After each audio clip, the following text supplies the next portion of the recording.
6. Guruji remained silent for a while. Then he looked up and said, I've already explained to you that I'm the personification of your inner guidance, a deeper wisdom that resides within you. Well, that's only half the truth. The whole truth is, you know me. From before. From another life, so to speak. He gazed at Manu intently, clearly waiting for a reaction. When none came, he chuckled, apparently at his own folly, and said, Pardon me, I keep forgetting how vast the chasm is between your conscious and unconscious knowledge. Of course, you don't remember. Not yet. It must be this way. Guruji fell silent again, his eyes absent-mindedly following a small cloud drifting across the sky. Before you came into this world, you had a different home, he continued. A place where the inner and outer worlds aren't as strictly separated as they are here on the purely physical plane of existence you currently inhabit. That's where you know me from.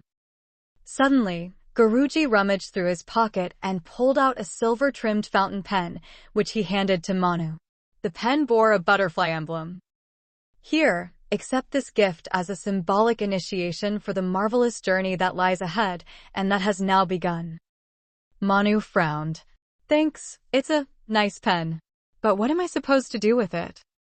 Guruji gave him a reproachful look. What does one do with a pen? Right, of course. I want you to write a book. Manu stared at him, dumbfounded, and almost burst out laughing. Me? Write a book? And what, pray tell, should I write about? Guruji replied impatiently, about yourself, obviously. What else?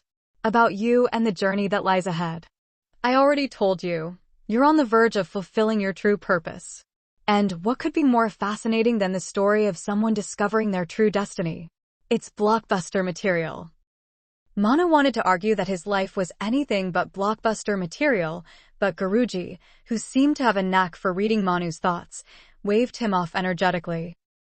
Yes, I know your spiel, that your life is extraordinarily dull and insignificant. And perhaps you're right. So far. But, as I've said, things are about to change. Besides, I'm here to help you with all of this. Okay, Manu said. Then tell me what the book should be about, specifically. Guruji fixed him with a long stare. It's about a guy living a boring and ordinary life until he meets a crazy old man in his dreams, who introduces him to the art of dreaming. From there, the adventure of his life begins, and our protagonist develops a higher consciousness that allows him to completely turn his previously monotonous existence around. He's inspired to write a fantastical novel about a man learning to master his dreams and, as a result, literally living his best life. Something along those lines. Clear enough? Manu scratched his head. That's it? Doesn't sound like there's enough material for a whole book. Guruji sighed. If I were to reveal everything the book and the journey ahead entails, it would be boring. The journey is the destination, you know. He winked at Manu. Besides, the book isn't really the main point. The point is to set your life on a different course, onto the path of your true purpose.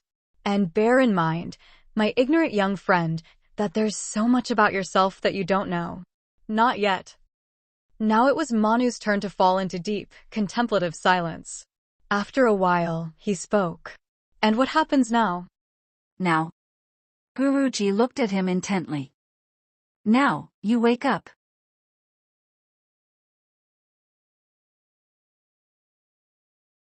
Seven. Manu opened his eyes and slowly sat up. He was momentarily disoriented, unsure of where he was. He had dreamed something wild, but the memory slipped away as quickly as sand running through his fingers. He yawned heartily, pushed the blanket aside, stood up, and stretched contentedly. He muttered. Something felt different. He was in a good mood. That hadn't happened in a long time. With a dreamy look in his eyes, he stood there for a while, savoring this nearly forgotten feeling. He felt genuinely good. It was a little unsettling. Smiling, he shuffled over to the small window in his even smaller bedroom, raised the blind, and looked outside. A sunrise. And quite an impressive one at that. It looked like it was going to be a beautiful spring day. Mana turned toward his bed and glanced at the digital clock on his nightstand. 6:36. The day was off to a good start, and Mana briefly wondered how to spend it.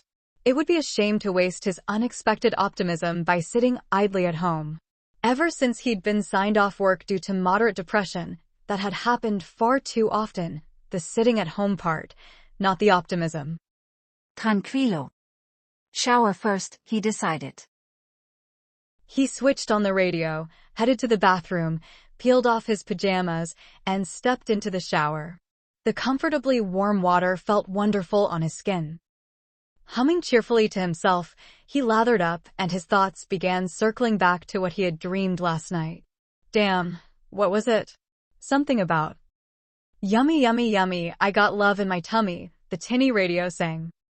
Startled, he froze. Crystal clear and as fresh as the scent of warm pastries, the memory of last night's dreams flooded his consciousness. Stunned, he stood there, letting the details play out vividly in his mind's eye. How could he have forgotten that just a few minutes ago, he had experienced his first lucid dream? And not only that, it had been preceded by a very convincing false awakening. He suddenly burst into laughter as he recalled how he'd gotten up, gotten ready, just as he was doing now, and then gone to his appointment at the job center. It was absurd how this mundane detail from his daily life had been woven into an otherwise bizarre dream sequence.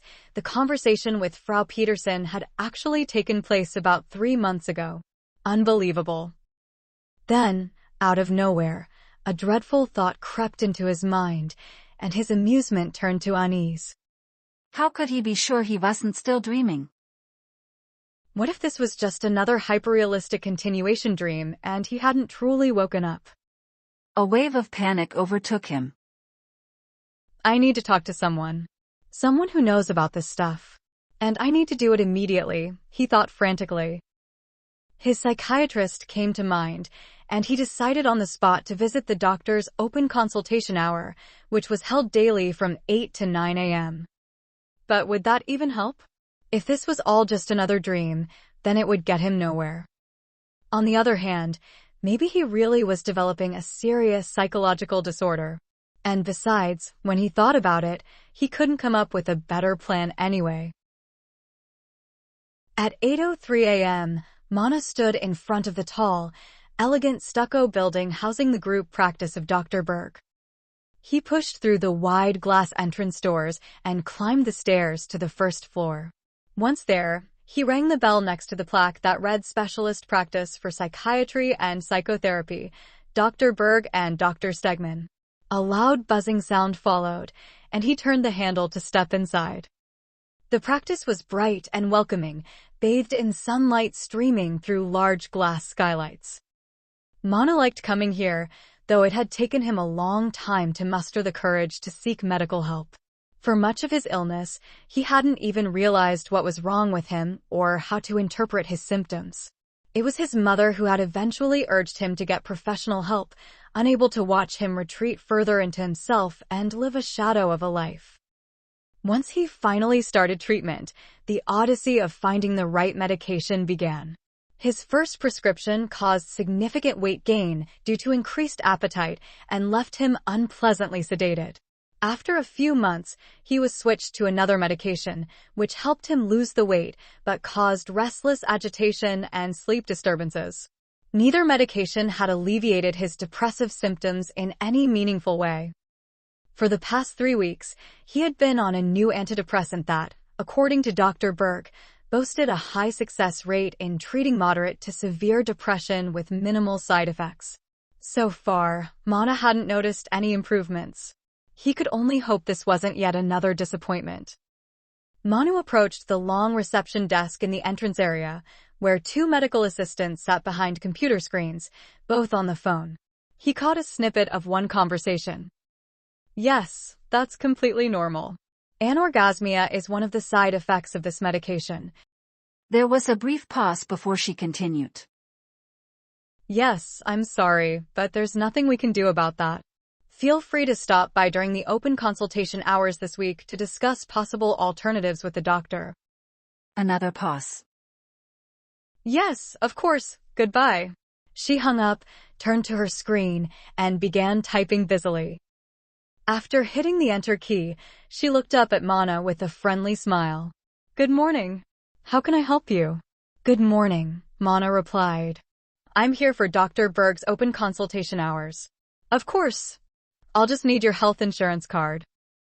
Manu, who already had it ready, handed it to her. He watched as she inserted it into a small card reader and typed something into the computer. Suddenly, she hesitated, raising an eyebrow. She glanced at him, then back at the screen. You're Mr. Schneider? Mana shifted uneasily from one foot to the other. Yes, that's correct, he said. Why? Is something wrong? The receptionist stared blankly at him for a moment, looked at the screen, and then back at him. Finally, she smiled, perhaps a little too hastily. No, everything's fine, she said. Mana looked at her, puzzled. You can go straight in to see the doctor, she said abruptly. Now it was Manu's turn to hesitate. Don't I need to wait in the waiting room first? He asked, surprised. No, Mr. Schneider. You are the first patient today. She stood up slowly and gestured with a smile, one Mana couldn't quite read, toward the hallway. Dr. Berg is ready for you now. All right, Mana mumbled distractedly, turning to follow her directions. As he walked down the corridor, he passed the waiting room door, which had a small window. To his surprise, he saw that there were already several people sitting inside. He stopped, turned back toward the reception desk, and noticed the receptionist still standing there, watching him with that same strange smile. Okay, he thought, shrugging before continuing down the hallway toward the doctor's office. The door to Dr. Berg's office bore a sign that read, "Smile instead of shaking hands." Manu knocked and entered. Dr. Berg was seated on a green exercise ball behind a large glass desk, a laptop in front of him. He looked up and smiled as Mana entered. Good morning, Mr. Schneider. Come in. Mana did as he was told, taking his usual seat in the small brown leather armchair positioned about 5 feet from Dr. Berg. Dr. Berg removed his reading glasses in a practiced motion, studied Mana briefly, and asked, What brings you here today? Mana liked Dr. Berg. His calm, fatherly demeanor and warmth always gave Manu a sense of security. He felt he could trust this man with anything. In that regard, he knew he was lucky to have a psychiatrist who was open to the occasional therapeutic conversation, even if the medications hadn't yet yielded much success. Dr. Berg listened intently, always giving Mana his full attention, and seemed genuinely invested in his well-being. He also had a knack for summarizing Manu's feelings in a way that brought clarity. Often, he offered a fresh perspective that helped Mana see things in a new light. On top of that, Dr. Berg had a good sense of humor, which had more than once helped Mana view a troubling situation with a touch of levity. If there was anyone he could talk to about last night's bizarre experiences, it was Dr. Berg. And yet, now that Manu was sitting in the doctor's office, ready to recount his story, he hesitated. It all sounded so absurd. What if Dr. Berg thought he was losing his mind, or worse, decided to have him committed? While he had hoped for professional insight into his experiences, the last thing he wanted was to end up in a padded cell. Manu stared absent-mindedly at his hands, his thoughts racing. Mr. Schneider? Mana looked up to see Dr. Berg's calm, attentive face, his brow slightly furrowed. How can I help you? Mana cleared his throat. He had decided to take the risk. Well, he began, clearing his throat again. I had a strange dream last night. Dr. Berg nodded encouragingly. Yes. Mana hesitated but continued. A very strange dream. Actually, several, sequential, very strange dreams. Mana scanned Dr. Berg's face for any reaction. The doctor remained quiet, though his eyes took on a serious expression. I see, Dr. Berg said thoughtfully. Go on. Mana hesitated again, but pressed on. In this dream, there was a man, a white-haired man. He was Indian, or at least, he was for a moment. He trailed off, gauging Dr. Berg's reaction. Yes, Dr. Berg prompted, nodding for him to continue. And this man said he was my dream guide, or something like that, and that he knew things about me that I didn't know myself. Then he told me I was dreaming and, well, he crashed a car into a tree. Dr. Berg listened intently. Oh, he said. I see. Manu, now visibly agitated, nodded several times in quick succession and continued. And later, I dreamed of him again, this time as a bus driver. I thought I was awake, but then it all turned out to be another dream. He paused, raising a hand to his chin and staring out the window as he searched for the right words. And then everything collapsed, the library I was in, to borrow a book about dreams, and everything became blindingly bright. Then suddenly, I was sitting in front of Guruji again. And then... Guru, what now? Dr. Berg interjected, raising an eyebrow. Guruji, the Indian guy, Mana clarified, though now seeming unsure himself. Well, he wasn't Indian anymore at that point. Fascinating, Dr. Berg said, eyebrows lifting further. And that's when I realized that everything with the bus, the job center, the library, had all been a dream. I laughed because none of it was real. Mana paused, thinking deeply. And you woke up laughing? Dr. Berg asked after a moment. No, not yet. I kept dreaming, but this time, I knew I was dreaming. Dr. Berg nodded, understanding dawning on his face. Then the master, Guruji, started talking about my true purpose. He said I should write a book. I told him I had no idea what to write about. And the next thing he said was that I'd wake up. And then I did. Mana glanced nervously at Dr. Berg, who stroked his chin thoughtfully, staring into the distance as though weighing the information. And next? Dr. Berg asked. Mana shrugged. Nothing. But now I'm not sure if I'm still dreaming. I've woken up multiple times, thinking I was awake each time, but it was always just another dream. Dr. Berg remained silent, studying Manu. To Manu, the pause felt like an eternity. Finally, Dr. Berg said seriously, that's because you're losing your mind. Manu's head snapped up, his eyes white with alarm. Dr. Berg met his gaze and then broke into a satisfied smile. Kidding, he said dryly. Lighten up a little, Dr. Berg added as Mana stared at him, stunned. That's what you're missing, isn't it? That's what's worrying you. You think you're losing your grip on reality, don't you? Manu nodded. No, Dr. Berg said firmly, offering a reassuring smile. You have nothing to worry about. You simply experienced your first lucid dream. That's all. Honestly, I should have warned you. It's a known side effect of your antidepressant. Manu frowned. A side effect? Yes, Dr. Berg replied. This medication can cause unusually vivid dreams, sometimes even nightmares. But it's nothing to be alarmed about. It usually resolves after a few weeks once your brain adjusts to the medication. Manu exhaled deeply, relief flooding his face. And you're certain that's what it is? He asked, still slightly unsure. 100%, Dr. Berg reassured him. As I said, it's a well-documented side effect. Manu's shoulders loosened as the weight of his worries lifted. Good, he said, his voice raspy. I thought for a moment. What? Dr. Berg said with a smirk. That you were ready for a lobotomy just because you had a wild night of dreaming. For the first time, hope glimmered on Manu's face. No, really, Dr. Berg said, chuckling. Don't worry, it'll pass. Mana gave a nervous laugh. A heavy stone had been lifted from his heart. Dr. Berg bounced lightly on his exercise ball, observing Manu's shift in demeanor. He leaned forward slightly. Aside from the dreams, you seem, well, more upbeat than usual today. More grounded. Open. Do you think the antidepressant might be starting to lift your mood? Mana considered the question. Well, Actually, he paused thoughtfully. I was going to say no, but now that I think about it, this morning I woke up in a good mood for the first time in ages. Does that count? Absolutely, Dr. Berg replied. You seem noticeably changed. He smiled, pleased. Then he simply stared at Manu for a while, long enough to make Mana squirm in his chair. Well, Dr. Berg finally said, I think everything's on the right track. He winked. Any other questions?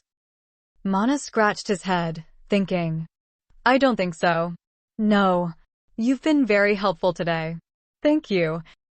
Dr. Berg chuckled kindly. No need to thank me. That's what I'm here for, isn't it? Manu smiled sheepishly. Dr. Berg reached for his mouse and clicked away for a moment before saying, All right, then. I'll see you again for your regular appointment in 3 weeks. Mana nodded and stood up. Take care of yourself, Mr. Schneider, Dr. Berg said. Thanks, Mana replied. Goodbye. He turned to leave. As he reached the door, Dr. Berg called after him. Oh, Anne. Manu turned back. Dr. Berg slowly put his glasses back on and looked at him over the rims, smiling. Sweet dreams. Manu's heart sank for a moment. But then he got the joke, and he laughed nervously. He raised a hand in farewell and left the room.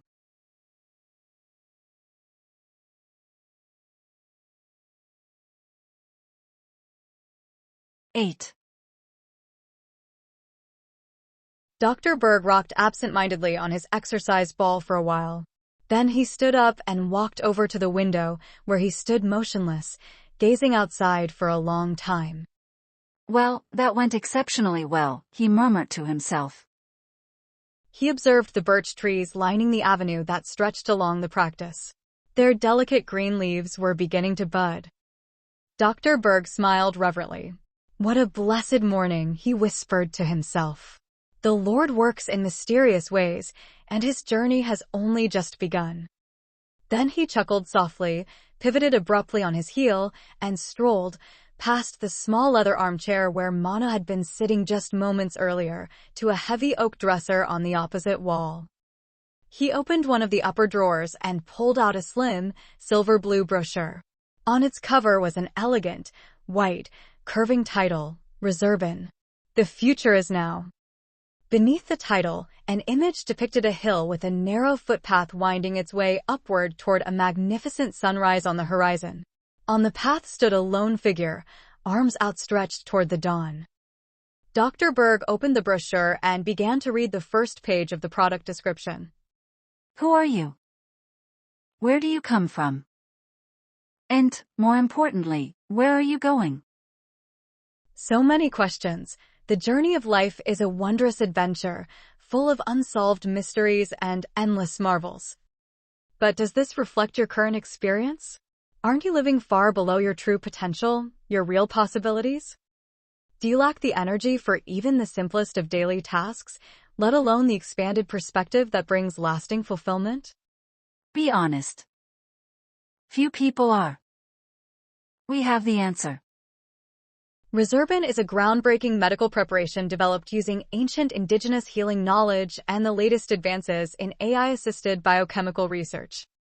A low-dose, semi-synthetic entheogen. It combines the properties of a modern SSRI-class antidepressant with those of certain visionary plant substances traditionally used in some cultures for profound self-discovery and heightened spiritual awareness.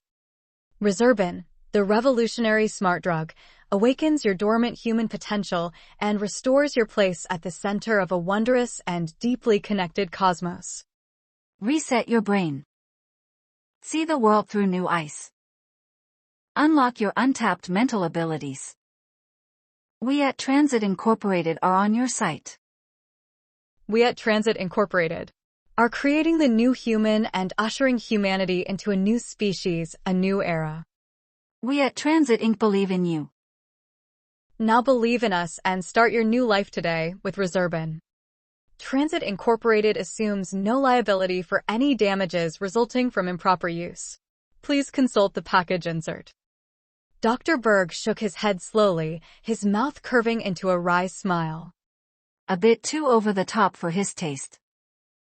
The bombastic tone of the ad copy, in his opinion, didn't quite do justice to the venerable origins of the medication, which was being marketed here as cutting edge. Still, the content itself was entirely accurate, he thought seriously.